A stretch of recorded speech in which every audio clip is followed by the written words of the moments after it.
I'm Chris Barr. I am Director of Arts and Technology Innovation at an organization called the Knight Foundation. It's a private philanthropy focused on a few things: journalism, communities, and arts. And within our arts program, I run all of our art and technology work, and a bunch of that has to do with museums.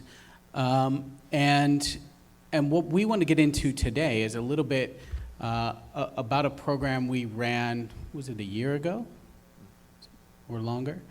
Yeah. Around prototyping. So to give you some ancient history, when I started, and I feel like I can't see everyone. Hi, everyone. We can do it. So I started at Knight Foundation 7 years ago, and I was brought into the organization to run something called the Knight Prototype Fund.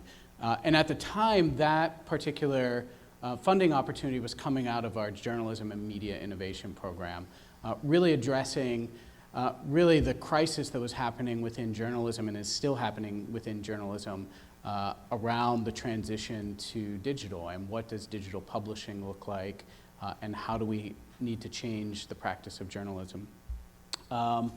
Through my work at Knight Foundation, I did a number of technology and innovation work on the journalism team, but also around civic technology and arts and culture. And a couple years ago, we were thinking at the foundation, how do we spur innovation within the field of arts, and specifically with the large cultural institutions that we work with in largely in 8 communities, but now nationally.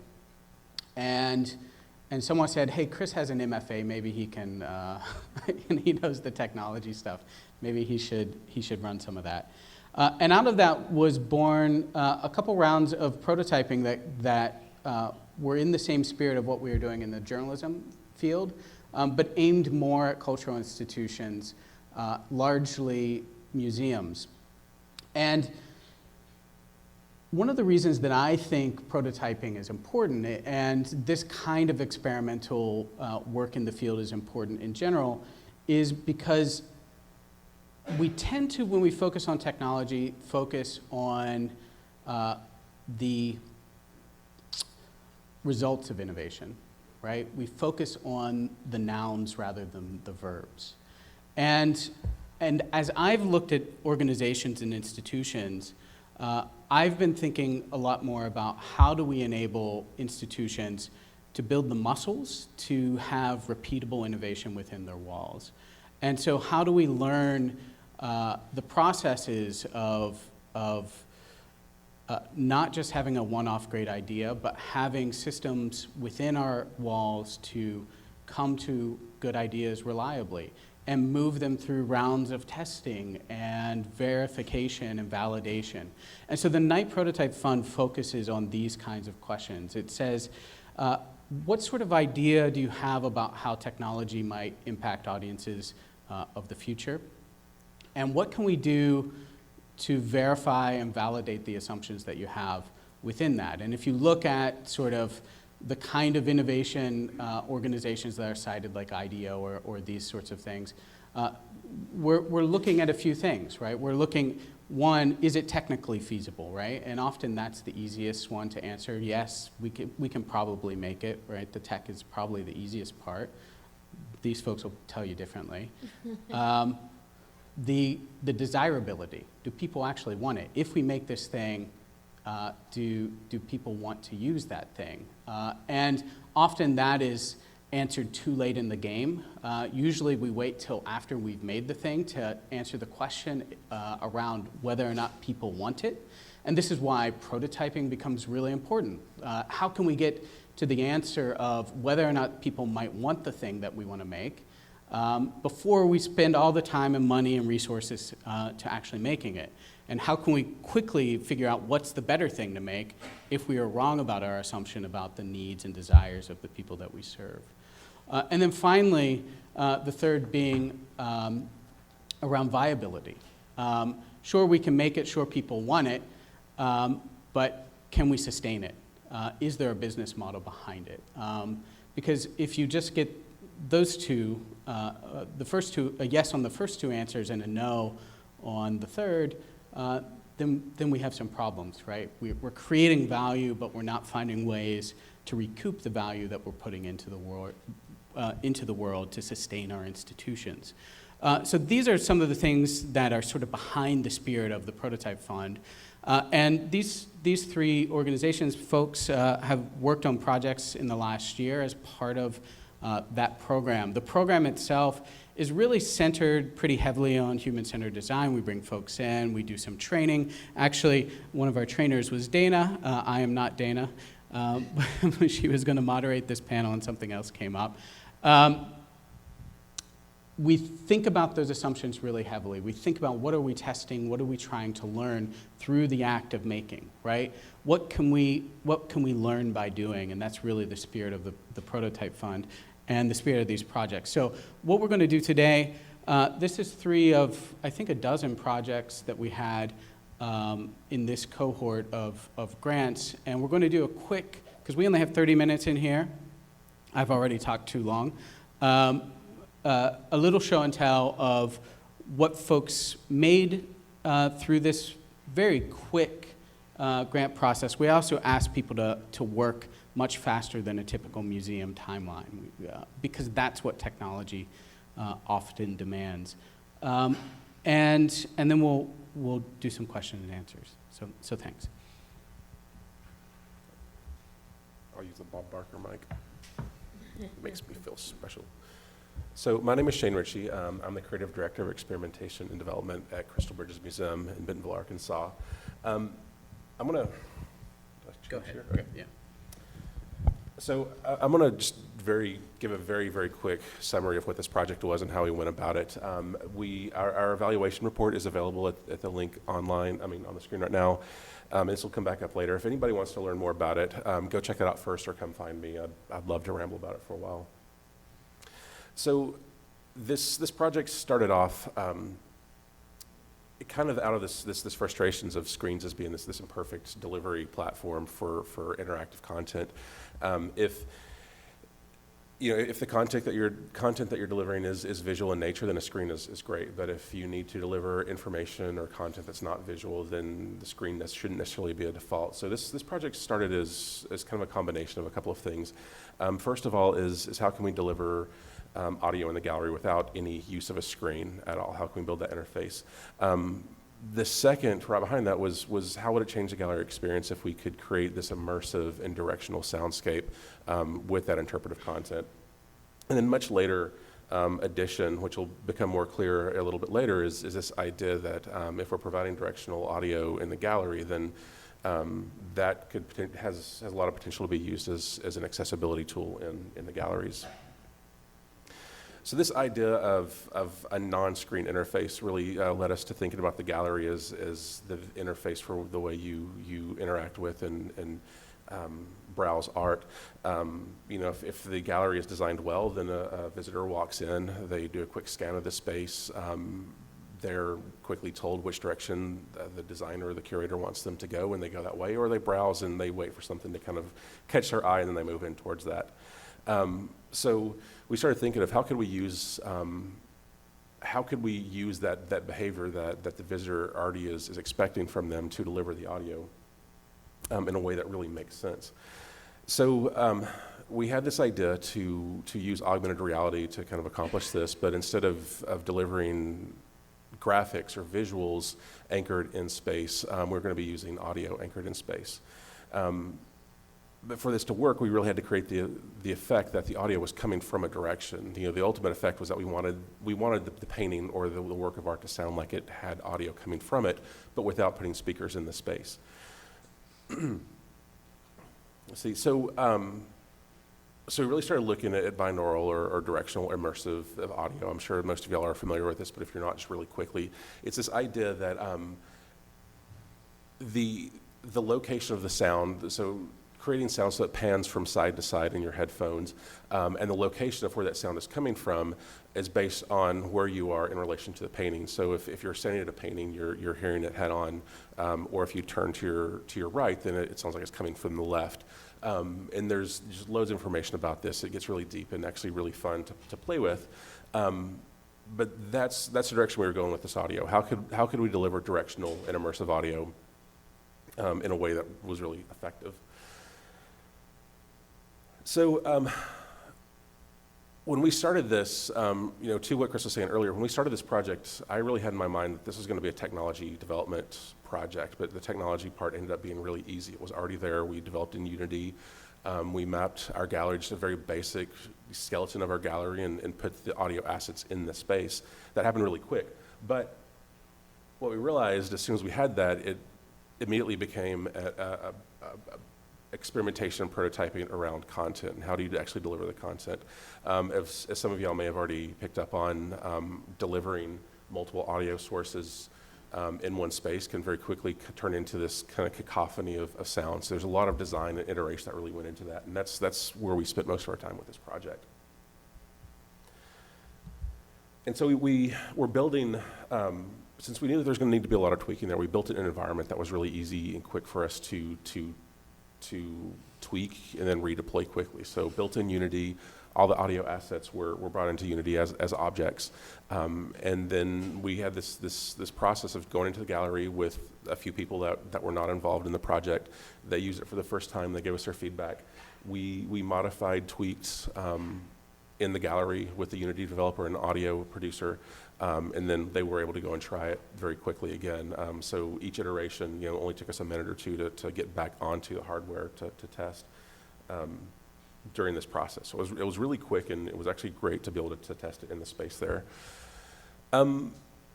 So we were able to achieve this effect of the directional and immersive audio really pretty quickly and effectively. What we still have left to do, the prototype right now is a device that hangs around your neck and uses a camera to tell you where you are with an attached pair of headphones. It's clunky. It's not a very good user experience.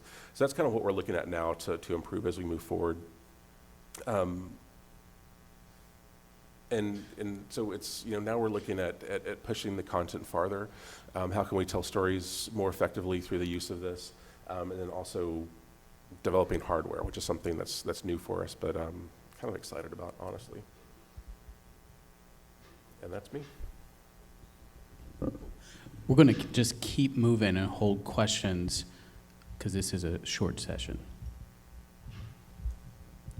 Chris, do you want to just drive and I'll tell you when to go next? So, hi, my name's Patty Reeves. I am a principal UX developer at Alley Interactive. We're a web agency, and we worked with Sina Baram at Prime Access Consulting and Cooper Hewitt to create an Alexa skill. Next slide, please, Chris. Alexa, open Cooper Hewitt. The idea being that the skill would be a way to allow users to explore a gallery using only a voice interface.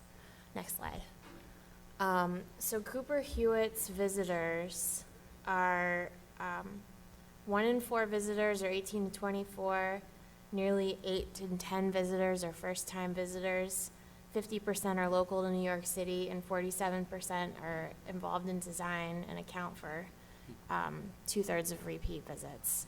So, next slide.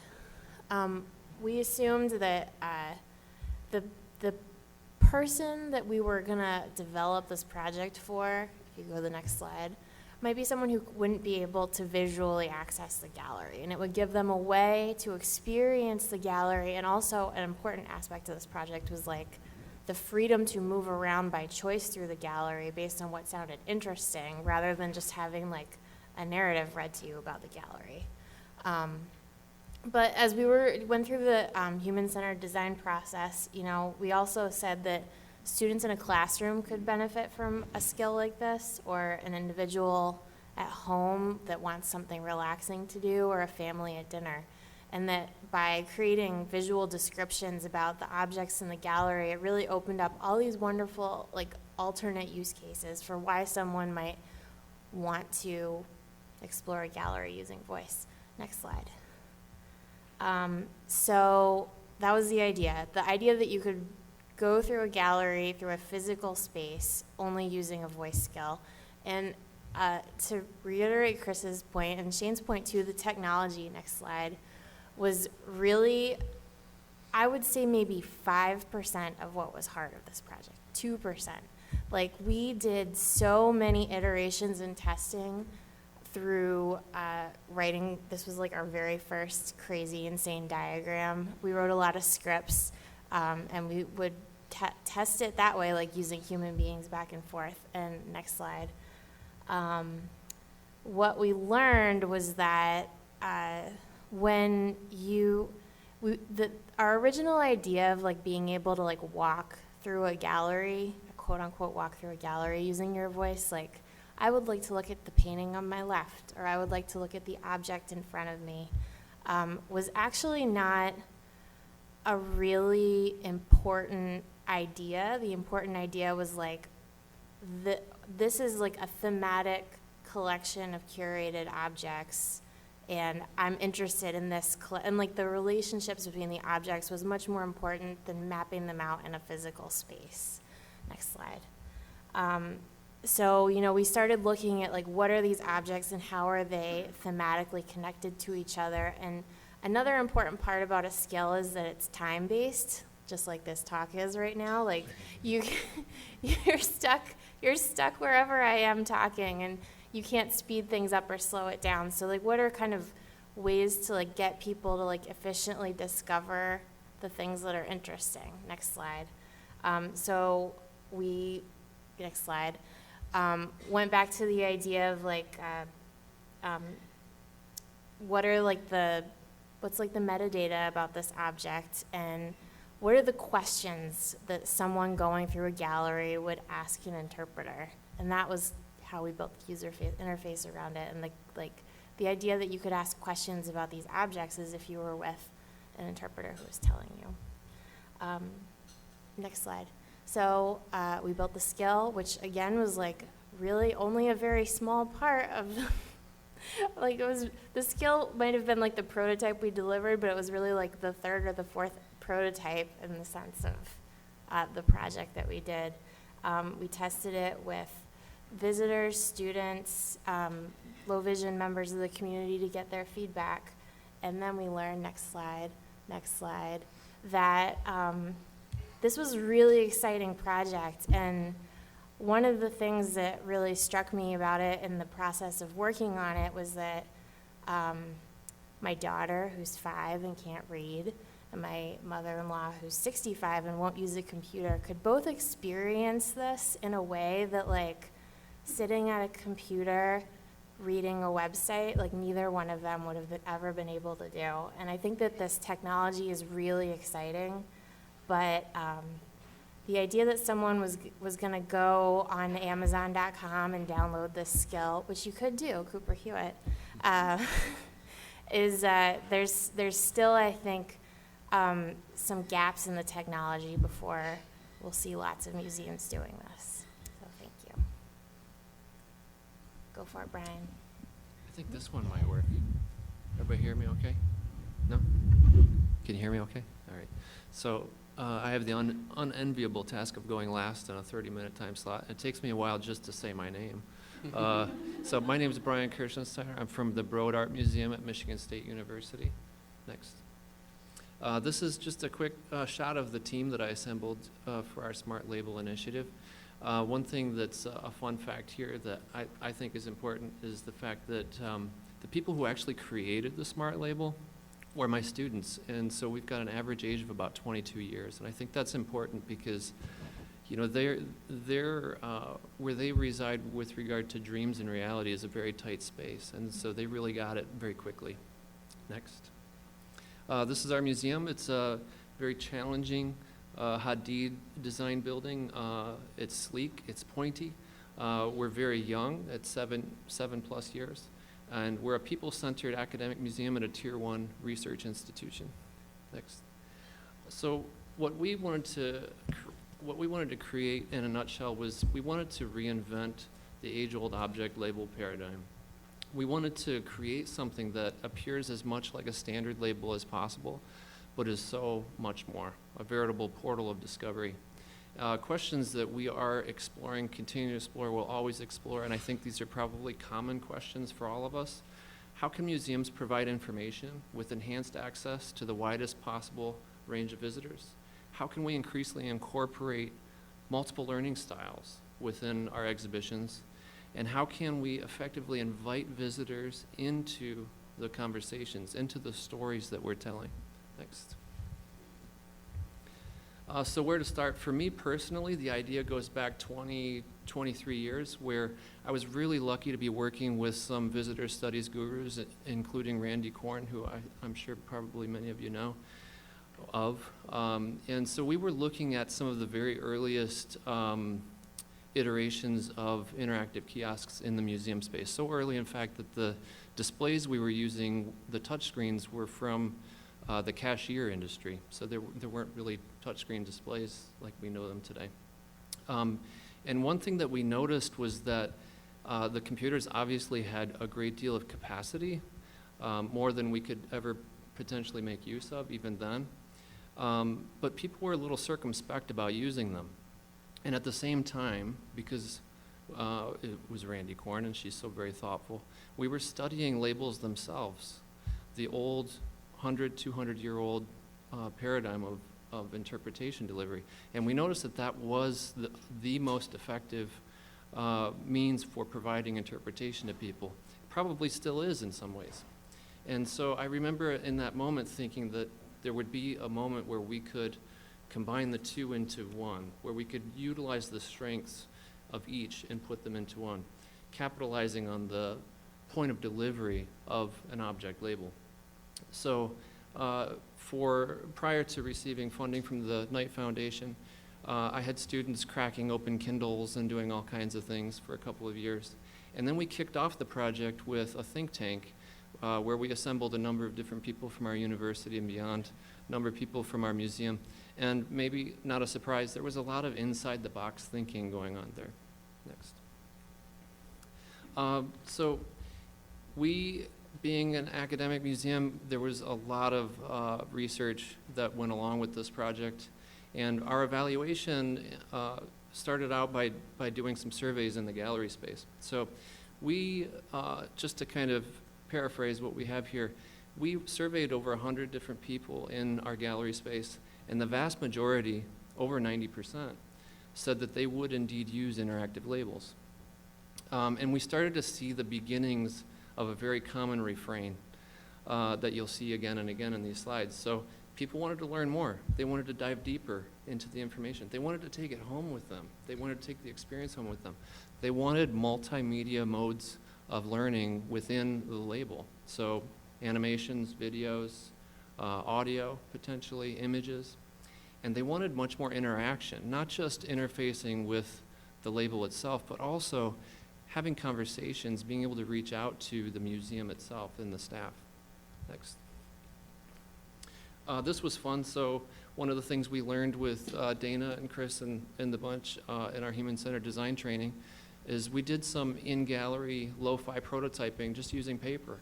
I don't know if you can see there, but what this allowed people to do was have a free stream, free flow of thought of what they would like to see. And so this lo-fi prototype was hung right next to a piece of artwork.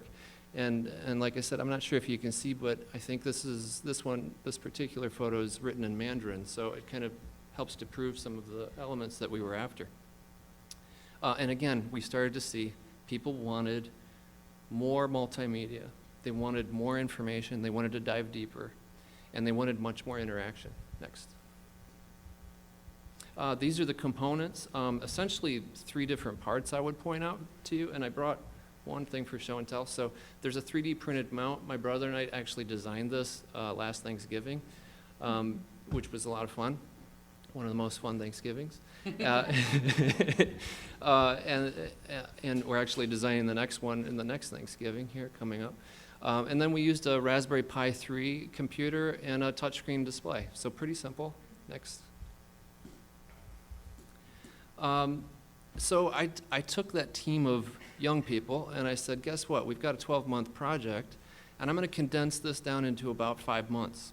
So in 5 months' time, we designed everything.